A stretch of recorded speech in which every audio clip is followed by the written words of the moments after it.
रहीम। Dear students, आज आपकी chemistry की क्लास नहीं हुई।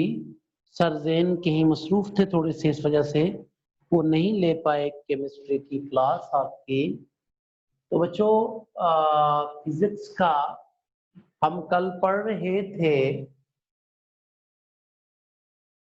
हम कल पढ़ रहे थे फिजिक्स की डेफिनेशन और ब्रांचेस में हमने क्लासिकल ब्रांचेस कुछ पढ़ ली थी, जिसमें क्लासिकल मैकेनिक्स थी, फ्लूइड डायनामिक्स थी, हीट एंड थर्मोडायनामिक्स थी, वेव्स थी, साउंड थी, आपके पास ऑसिलेशन थी, इलेक्ट्रिसिटी एंड मैग्नेटिज्म था, इलेक्ट्रोडायनामिक्स कह सकते हैं, इलेक्ट्रोमैग्नेटिक इंडक्शन कह सकते हैं, ये सारी ब्रांचेस। और फिर मॉडर्न फिजिक्स में nuclear physics, atomic physics, particle physics, ये हमने नाम देख लिए थे। तो आज थर्ड टाइप पढ़ाने जा रहा हूँ, ब्रांचेस की है इंटर डिसिप्लिनरी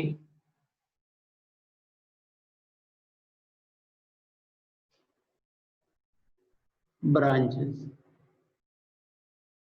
या कह सकते हैं branches overlapped with other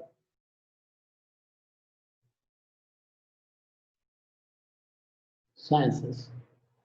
interdisciplinary branches या वो ब्रांचेस जो ओवरलैप करती हैं बाकी साइंसेस के साथ। जी बेटा,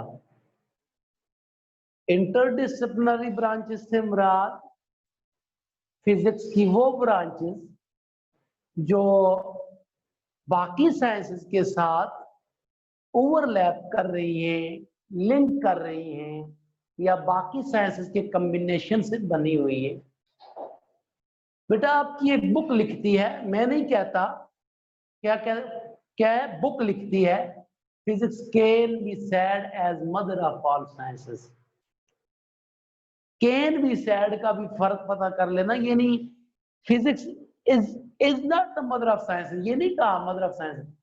कैन बी सेड कहा जा सकता है फिजिक्स को भी मदर ऑफ साइंस। आपकी बुक लिखती है, मैं नहीं कह रहा ये बात। समझ रहे हैं बात मेरी? नहीं, आपकी बुक लिखती है ये बात। क्यों मदर ऑफ साइंसेस कहा जा सकता है फिजिक्स को? इस वास्ते कि बाकी साइंसेस में भी फिजिक्स के लॉज अप्लाई हो करके बहुत सारी बेसिक चीजों में फिजिक्स के लॉज अप्लाई करने पड़ते हैं, तब जाके उनकी आगे सिचुएशन बनती है। फॉर एग्जांपल, आप केमिस्ट्री की बात करें, केमिस्ट्री में जब आप बॉन्डिंग की बात करते हैं तो बॉन्डिंग में चार्ज और फोर्स की जब आप बात करते हैं सारी, ये फिजिक्स से रेलिवेंट है। एनर्जी की बात करते हैं, बाइंडिंग एनर्जी की, फिजिक्स से रेलिवेंट है। ठीक है, आप एटम में बात करें फिजिकल केमिस्ट्री में, आप तो आपके पास इलेक्ट्रॉन प्रोटॉन की जो फोर्स की बात करें, फिजिक्स से रेलिवेंट है। इस तरह आप बात करें जियोलॉजी में, इंटीरियर ऑफ अर्थ में टेम्परेचर की बात करें तो फोर्स की बहुत सारी फिजिक्स से रेलिवेंट बात है। इसी तरह एस्ट्रोफिजिक्स में आप एस्ट्रोनॉमी में आप जब बात करते हैं प्लैनेट्स की मोशन की, टुवर्ड और अवे मूव कर रहे हैं, उनसे निकलने वाली लाइट की बात करें, तो ये सारी बातें फिजिक्स से रेलिवेंट है, या फिजिक्स के लॉज डील करें इन बातों। इसी तरह बायोलॉजी में आप ब्लड की मोशन या सेल की मूवमेंट या इस तरह की चीजें जब डिस्कस करते हैं तो फिजिक्स का इनमें वो लॉज अप्लाई होते हैं। तो आप कह सकते हैं कि हर साइंसेस में कहीं ना कहीं फिजिक्स का कुछ ना कुछ रोल है। लिहाजा इस बेस पे फिजिक्स को आप मदर ऑफ साइंसेस भी कहते हैं, और इस बेस पे जो ब्रांचेस बनती हैं आपके पास, वो ब्रांचेस क्या कहलाती हैं? Interdisciplinary branches. फॉर एग्जांपल बेटा, हमारे पास इंटरडिसिप्लिनरी ब्रांचेस में पहली जो हम कह सकते हैं वो है फिजिकल केमिस्ट्री। बच्चों, आजकल आप जो केमिस्ट्री पढ़ रहे हो और चैप्टर नंबर, आवाज ऊंचा करके कर लो, चैप्टर नंबर 7 तक जो केमिस्ट्री पढ़ोगे आप, वो सारी फिजिकल, यानी फर्स्ट ईयर के पहले 7 चैप्टर ये फिजिकल केमिस्ट्री है बेटा। ठीक है, इसमें फिजिक्स और केमिस्ट्री के लॉज दोनों अप्लाई। इसी तरह बेटा आपके पास जियो फिजिक्स है, इसी तरह बेटा आपके पास एस्ट्रोफिजिक्स है,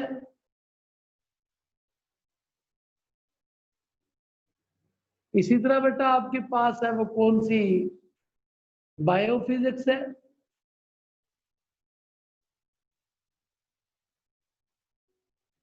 हेल्थ फिजिक्स है। पता चला कि हर सब्जेक्ट में कहीं ना कहीं फिजिक्स के लॉज जो अप्लाई होकर जो चीजें सामने आ रही होती हैं, तो वो उस सब्जेक्ट में फिजिक्स का कंट्रीब्यूशन जो है उससे जो ब्रांचेस बनती हैं जिनमें फिजिक्स के साथ लिंक कर रही हैं उस सब्जेक्ट की बातें, तो हमारे पास वो ब्रांचेस कहलाती है इंटरडिसिप्लिनरी ब्रांचेस ऑफ फिजिक्स कहलाती है। Physical chemistry, geophysics, astrophysics, biophysics, health physics, ये था हमारे पास। बेटा ये था आपकी बुक के पेज नंबर 3 का सेकंड पैराग्राफ था। सेकंड पैराग्राफ, फर्स्ट पैराग्राफ में आप मॉडर्न ब्रांचेस की बात करते हैं, सेकंड पैराग्राफ का ऑलमोस्ट इंटरडिसिप्लिनरी ब्रांचेस। और दूसरा बच्चे याद रखें, ये थोड़ा सा ये गपशप का पीरियड चल रहा है, मतलब सिलेबस में चल रहा है सिलसिला। फिजिकल क्वांटिटी से आगे आपका बाकायदा एक वो जो पैटर्न पे क्लास वो सब्जेक्ट वो जो स्टार्ट होता है वो वहां से आगे स्टार्ट होगा। नेक्स्ट है हमारे पास role of physics in daily life, role of physics in daily life as well as in IT। Physics का रोल डेली लाइफ में क्या है और साथ साथ आईटी में, इंफॉर्मेशन टेक्नोलॉजी में क्या रोल है। पहले हम देखने जा रहे हैं डेली लाइफ।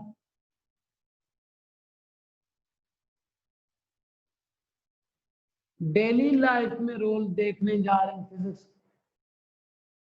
तो बच्चों डेली लाइफ का मैं 2-3 एग्जांपल आपके सामने शेयर करूंगा, आपको अंदाजा हो जाएगा। फॉर एग्जांपल डेली लाइफ में जो चीज हम यूज कर रहे हैं फिजिक्स की, एक एग्जांपल वहां से उठाता हूं, इलेक्ट्रिसिटी। हम जरा, अच्छा इलेक्ट्रिसिटी किसकी दी हुई चीज है? फिजिक्स की है, फिजिक्स वालों की है, फिजिक्स के लॉज पे प्रोड्यूस हो रही है। हम जरा तसव्वुर करते हैं कि इलेक्ट्रिसिटी नहीं है ही नहीं है सिरे से। सो इलेक्ट्रिसिटी के ना होने से जरा लाइफ का तसव्वुर करें कैसा लगा। यानी आज आपकी क्लास बिजली नहीं है, पॉसिबल नहीं है, ठीक है। इसी तरह आप पंखा आपका नहीं चल रहा, इसी तरह फ्रिज आपका नहीं चल रहा, रात को लाइट नहीं मिल रही आपको, आप स्टडी किस भी हाथ पे कर रहे हैं। इस सारा लाइफ का तसव्वुर तो करें, कितना भयानक वो सिचुएशन नजर आ रही है हमें कि लाइफ का बिजली के बगैर तसव्वुर भी मुमकिन नहीं है। और ये इसका मतलब ये जो कंट्रीब्यूशन है किसका है? फिजिक्स का। बिजली नहीं है, जाएं हॉस्पिटल में टेस्ट करवाएं, कैसे करवाएंगे? मशीनरी हॉस्पिटल की कैसे चलेगी? बायोलॉजी वाले और केमिस्ट्री वाले जरा रिसर्च करें, कैसे करेंगे? पीएचडी के मकाले लिखें, कैसे लिखेंगे बगैर बिजली? तो पता चला इलेक्ट्रिसिटी ने कितनी बड़ा इनकलाब लाया है आपकी जिंदगी में। आइए सेकंड एग्जांपल, ये जो आप और मैं अब पढ़ रहे हैं, हम अगर फिर ये जो पढ़ रहे हैं, जो मोबाइल का इस्तेमाल कर रहे हैं, आप लैपटॉप का इस्तेमाल कर रहे हैं, हम सॉफ्टवेयर का इस्तेमाल कर रहे हैं। अब सॉफ्टवेयर तो मानता हूं मैं कंप्यूटर की चीज है, लेकिन कंप्यूटर वालों को की बेस को क्या है? फिजिक्स है। कंप्यूटर वालों को हार्डवेयर किसने प्रोवाइड किया? सारा फिजिक्स ने प्रोवाइड किया। तो कहने का मतलब ये भी इसके बगैर पॉसिबल ना था। हमारी ट्रांसपोर्टेशन देख लेते हैं जरा, व्हीकल्स हमारे देख लेते हैं। गाड़ियां नहीं है, जहाज नहीं है, कुछ नहीं है। आइए चलते हैं हज करने। जी कैसे जाएंगे? जो पुराने जमाने में जाते होते थे, बांध लें सामान और चलने लग जाए पैदल। 6 महीने यहाँ से जाएं और 6 महीने बाद वापस आए, साल लग जाएगा हज पे। तो हज का तसव्वुर कैसे लगे? यानी इसका मतलब है आए चलते जरा इस्लामाबाद, किस पे जाएंगे? घोड़ों पे जाएंगे, ऊँटों पे जाएंगे? तो पता चला कि कितना ज्यादा लाइफ को आसान कर दिया फिजिक्स ने, और कितना ज्यादा ये हो गया। मुझे ब्लर तो नहीं नजर आ रहा, ठीक नजर आ रहा है आप लोगों को? कितना ज्यादा फिजिक्स ने आपकी जिंदगी में इनकलाब बर्पा कर दिया। आप इस्लामिक पॉइंट ऑफ व्यू से ही देख लें बेशक। इसी तरह बेटा आपके पास लेट से लाउड स्पीकर है, ठीक है, लाउड स्पीकर ने आपको क्या इंसानियत दे दी? कम से कम आप ये है कि अजान की आवाज तो सुन पाते हैं, मस्जिद से ऐलान होता है जब अजान के वाले से। सो लिहाजा इस्लामिक पॉइंट ऑफ व्यू से भी फिजिक्स ने हमारी कितनी सारी हेल्प की है इस मामले में भी। इसी तरह बेटा इलेक्ट्रिसिटी जब नहीं थी तो तब कुरान ख्वानी करते थे, रात को जो बैठ के ताजद पढ़ते थे, कितनी ज्यादा दुश्वारी होती थी उनके लिए। आज कितनी आसानी है इसकी मौजूदगी में। अच्छा बेटा ना सिर्फ इलेक्ट्रिसिटी है, बल्ब नहीं है, पंखा नहीं है, एसी नहीं है, फ्रिज नहीं है, मोबाइल नहीं है, चार्जर नहीं है, कुछ नहीं है, टीवी नहीं है, तो क्या करोगे ऐसी इलेक्ट्रिसिटी को? तो बेटा पता चला कि ना सिर्फ इलेक्ट्रिसिटी फिजिक्स वालों ने प्रोवाइड की, बल्कि इलेक्ट्रिसिटी पे चलने वाले बहुत सारे डिवाइसेस भी फिजिक्स वालों ने प्रोवाइड किए, जिनको यूज करके आप अपनी लाइफ में आसानियां पैदा करते हैं। अपनी लाइफ चाहे वो इस्लामिक पॉइंट ऑफ व्यू से चेक कर लें, डेली लाइफ के लिहाज से देख लें, या आप अपनी एडवांस मतलब एडवांस रिसर्च के वाले से देख लें। फॉर एग्जांपल ये वो सारी चीजें हेल्पफुल है, वो सारी मशीनरी जो हेल्पफुल है रिसर्च करने के लिए, या मेडिकली कोई बीमारी को डायग्नोज करने की, टेस्ट करने के लिए, तो ये सारी चीजें किसने प्रोवाइड की हैं? फिजिक्स ने। अब जरा देखें, मैं तो अक्सर ये कहता रहता हूं कि फिजिक्स पढ़ना और पढ़ाना सवाब का काम है।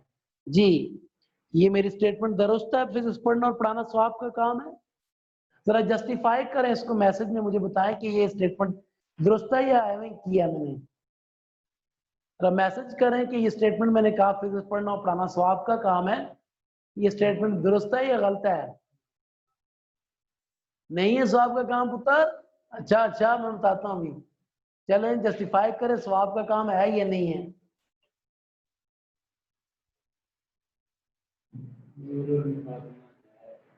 कैसे बच्चे, जस्टिफाई भी करो ना।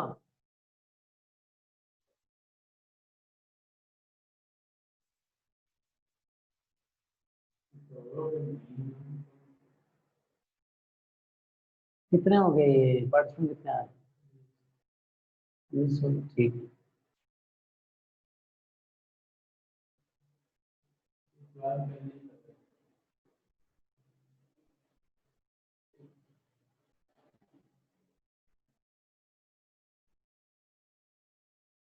और कोई जवाब है?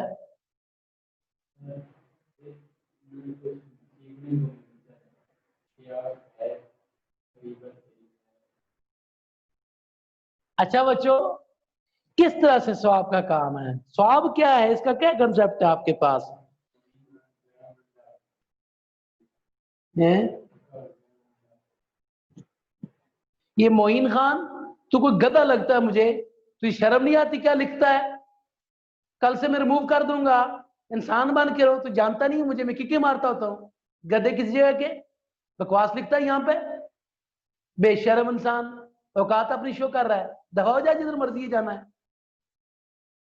नजर आया मुझे? देखो आज के बाद अगर सिंगल कमेंट किया मैं दफा करूंगा तो यहां से। बदतमीज किस जगह का, क्या कौन है ये गधे का बच्चा?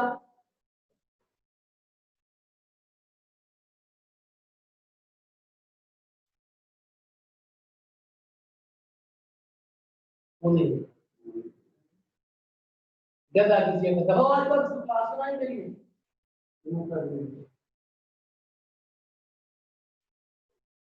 रिमूव हो गया।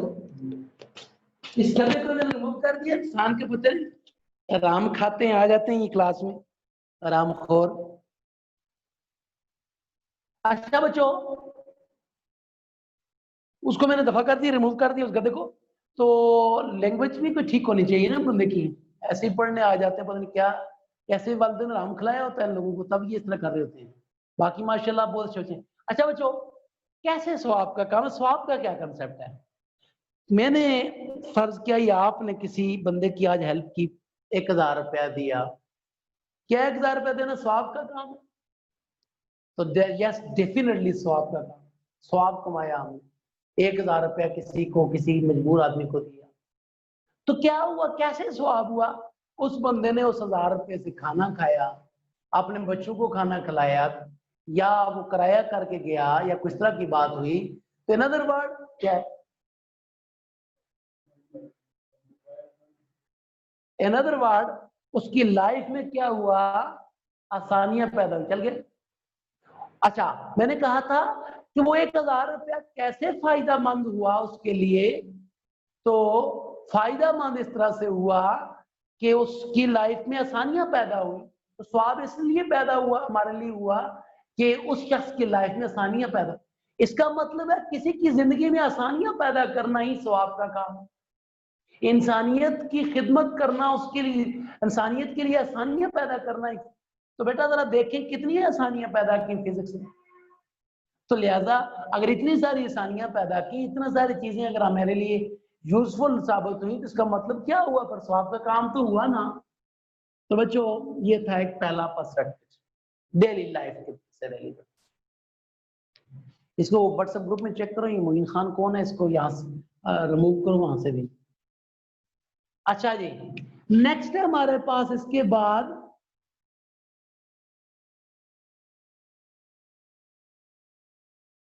बाद आईटी, इंफॉर्मेशन टेक्नोलॉजी। हमने कहा पहले देखा हमने किसमें? डेली लाइफ में। अब हम देखने जा रहे हैं किसमें? Information technology. इंफॉर्मेशन टेक्नोलॉजी क्या हुई? वो टेक्नोलॉजी जो इंफॉर्मेशन शेयरिंग के लिए यूज हो रही, वो टेक्नोलॉजी जो इंफॉर्मेशन शेयरिंग के लिए यूज हो रही हो, उस टेक्नोलॉजी को आप क्या कहते हैं? Information technology. अब इंफॉर्मेशन टेक्नोलॉजी की जरा एग्जांपल शेयर कीजिएगा मेरे साथ। कौन कौन सी इंफॉर्मेशन टेक्नोलॉजी की आजकल एग्जांपल है? बल्कि मैं खुद ही शेयर कर देता हूं। फॉर एग्जांपल इंफॉर्मेशन टेक्नोलॉजी में के लिए यूज हो रहा हमारा टेलीविजन, ठीक हो गया, हमारा कंप्यूटर, इंटरनेट, हमारा मोबाइल, सॉफ्टवेयर, सारे ये जो हम यूज कर रहे हैं आजकल, ये सारे किस में आ रहे हैं? Information technology. वो टेक्नोलॉजी जिसके जरिए, वो चार सारे डिवाइसेस जिसके जरिए हम क्या करते हैं? वो इंफॉर्मेशन शेयरिंग करते हैं। बेटा इस वक्त ये जो आप घर बैठे पढ़ रहे हैं और मैं यहाँ बैठा खड़ा स्टूडियो में पढ़ा रहा हूँ, अलकलम स्टूडियो में, ये भी इसी इंफॉर्मेशन टेक्नोलॉजी का हिस्सा है कि ये फिजिक्स से रिलेटेड इंफॉर्मेशन शेयरिंग मैं कर रहा हूँ आप तक आसानी के साथ। बेटा टेलीविजन पे दुनिया के किसी भी कोने में कोई एक्टिविटी हो रही है तो वो लाइव आप देख रहे होते हैं। इसी तरह इंटरनेट की मदद से कंप्यूटर वगैरह और ये को यूज करते हुए, मोबाइल वगैरह को यूज करते हुए, यूट्यूब वगैरह, गूगल वगैरह से आप कितनी सारी सर्च कर रहे होते हैं और लाइव चीजों को देख रहे होते हैं, और ये कितनी आपके लिए इंफॉर्मेशन शेयरिंग का बायस बनती है। शारजा क्रिकेट ग्राउंड में कोई जनाब बैट्समैन छक्का मार रहा है, अफरीदी छक्का मारता है, तो वो बॉल आपको हवा में नजर आ रही होती है, उसको हवा में देख रहे होते हैं। यानी दुनिया के किसी भी कोने पे कोई भी एक्टिविटी चल रही होती है तो हम लाइव उसको देख पा रहे होते हैं। तो इस सारी चीज ने क्या कर दिया? दुनिया को ग्लोबल विलेज बना दिया। दुनिया को इस वक्त इन इंफॉर्मेशन टेक्नोलॉजी ने की मदद से ग्लोबल विलेज बन गई दुनिया, मतलब जिसमें इन्हें इस इंफॉर्मेशन टेक्नोलॉजी को यूज करते हुए हमें पूरी दुनिया के बारे में इंफॉर्मेशन होती है, और एक कार्नर पे जो इंसिडेंट हो रहा होता है दूसरे कार्नर पे हम उसको देख रहे होते हैं। फॉर एग्जाम्पल इंटरनेट को हम कैसे कंट्रोल, ये सिलसिला चला रहे हैं, हम सैटेलाइट के जरिए ये सारी चीजें कंट्रोल कर रहे हैं। हम सैटेलाइट को रिवॉल्व करवा रहे हैं अर्थ के गिर्द, और हम सिग्नल अपने सैटेलाइट तक, और सैटेलाइट दोबारा हमारी अर्थ तक डिस्ट्रीब्यूट करता है वो सारे सिग्नल। तो ये सारा सिलसिला हमारे पास क्या है? इस वक्त ग्लोबल विलेज की सूरत बना दी हुई है। इसने इंफॉर्मेशन टेक्नोलॉजी। इंफॉर्मेशन टेक्नोलॉजी किसकी वो प्रोडक्शन है? फिजिक्स वालों की प्रोडक्शन है। जरा ये टाइम बता दीजिए बेटा। फिजिकल क्वांटिटी से पहले लास्ट पार्ट, लास्ट पैराग्राफ आपके सामने शेयर करने जा रहा हूं। अच्छा, इम्पोर्टेंट। फिजिकल क्वांटिटी से पहले लास्ट पैराग्राफ आपके सामने मैं रखने जा रहा हूं, और लास्ट पैराग्राफ क्या है वो जरा गौर से देखिएगा बेटा। देखें, आपके पास जो रेत है, सैंड, रेत से हमने क्या कर दिया, हमने सिलिकॉन एक्सट्रैक्ट की, सिलिकॉन से सिलिका चिप बनाई हमने, और वो चिप हम अपने कंप्यूटर्स के अंदर यूज करते हैं। इससे क्या पता चला हमें, सिलिकॉन तो और बहुत ज्यादा है